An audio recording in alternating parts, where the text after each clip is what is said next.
Greetings, Earthlings, and welcome to 7th Street. Wanna see my titties? So if you're like me, and I know I am, you enjoy a bad movie the same way you enjoy a good movie. Come on, let's be honest. There's nothing better than gathering around a TV with a few friends and a few beers and watching a movie that's so bad that it's good. There's something cathartic about watching a fun, bad movie. That's why so many people adore Mystery Science Theater 3000. Blast, thick neck. Crunch, butt steak. Slam, squat thrust. Now, let's be honest. If you had the choice to watch either Federico Fellini's Amarcord or Samurai Cop, which would you choose? It would be Samurai Cop. Am I right? Bingo. As an aspiring filmmaker, which you can watch some of my movies here on YouTube for free, I have sort of a soft spot for low-budget indie horror. I actually go pretty easy on it, the way I'd hope people might go easy on some of my films. But one that I think is actually pretty good for what it is Hell's Highway. Hell's Highway is a 2002 direct-to-video horror film that was directed by Jeff Leroy, who you may know from, and starring the always great Phoebe Dollar.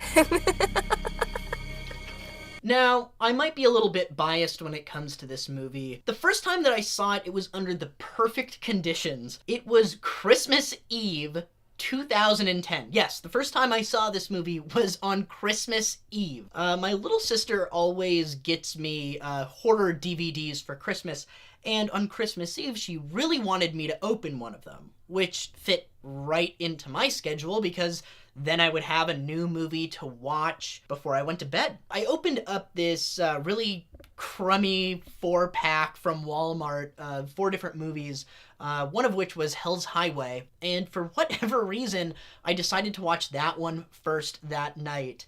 And I must admit, just like any good teenager on Christmas Eve, I got slightly stoned, and I sat up and I watched Hell's Highway, and I was just completely open to the experience. Okay, enough with the blah blah.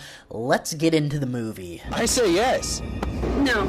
The plot here is pretty simple and familiar. 4 college students set out on a road trip across the desert for spring break, I think. Wanna see my titties? Right. Along the way, they pick up a hitchhiker named Lucinda, played by Phoebe Dollar. Right away, things start to go south when Lucinda starts spouting off about how the highway is cursed, then pulls out a gun and starts firing wildly. Like, what the fuck is she shooting at? She only ever hits the seat. The situation goes from terrifying to really weird when Lucinda holds our main character Sarah at gunpoint, licks her fingers, and then begins to, well, just see for yourself. How's that little pussy? It's getting moist. You like my fingers down there, don't you? I'm gonna warm you up, my little angel. Kinda like being a porn star, huh? Nice. Now here's the fun part. 'Cause I'm gonna shove my gun up your sweet little pussy and pull the trigger. Whoa, okay? When did this movie become a Brother Lynch song? When you see me put that 9 up in that pussy hoe, pop it back slow, rock it back and forth, wait for the nut, then let my trigger go. Boom, pussy guts all over the room. If you ain't seen it, then you're fiending for that meaning of that Nina of doom. So just before Lucinda manages to fill Sarah's ovaries with red-hot burning lead, the girl's boyfriend pushes Lucinda out of the moving car. Tell people we pushed you! This very next scene, I have no words for. So didn't your mom ever tell you not to hitchhike? Yes, that is Ron Jeremy in this movie. But that's not even the crazy part. I'm gonna shut up and just let you watch. That's nice. That is great. That is great. Ow! Told you to watch your nails! What? Whose blood is that? penis! Oh my god! Oh shit! Oh god! Oh god! Oh my god! Holy shit!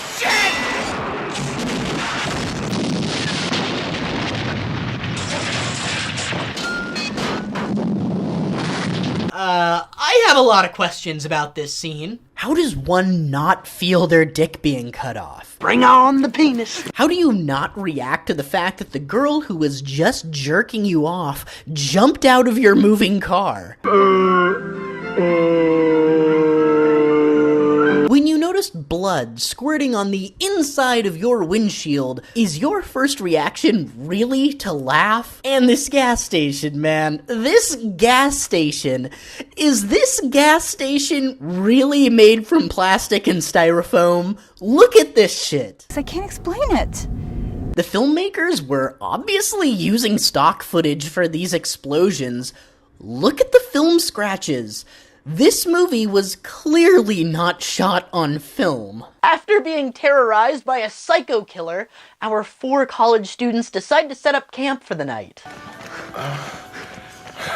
Of course that's what they're doing. Let's check in on our other couple. Look, I know you were just terrorized and sexually assaulted by a psycho with a gun, but this squirrel needs a nut. Please, not now. What a bitch. The rest of this movie plays out about the way you'd think it would. Lucinda picks off the kids one by one and also proves to be some sort of undead ghost zombie demon thing. Alright, crazy ghost bitch is coming at you with a chainsaw. What do? A, make a run for it. B, try to fight her off. Or C, stand there and let her cut your limbs off like a fucking buffoon.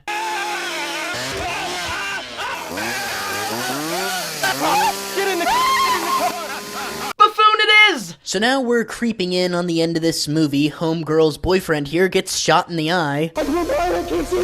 That's actually the most disturbing scene in this movie. I'm not sure why I feel that way, but it totally works! Now, here we've come to the crazy, batshit twist ending that would make M. Night Shyamalan blush. The lone survivor is rescued by some sort of secret government research team and brought back to their laboratory, where it's revealed that Lucinda is in fact not a supernatural being. You see the woman who attacked you and your friends? She's the devil. Yeah, well, she did have a pretty high opinion of herself. Her name wasn't really Lucinda. She never had a name. And there wasn't just one of her. There were 4.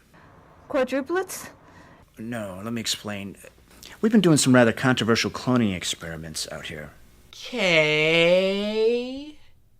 So, Lucinda was just a group of murderous clones running around the desert? But wait, that's not all. I told you!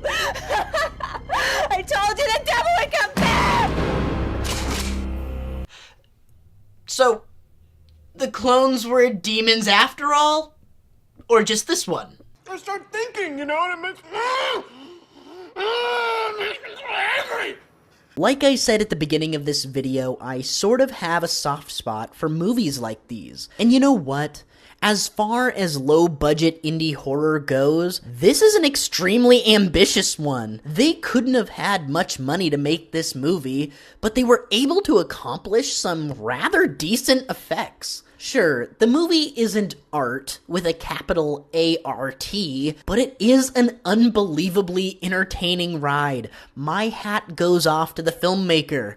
Well done, my man. Well done. From the hills of western Pennsylvania to the sands of Redondo Beach, California.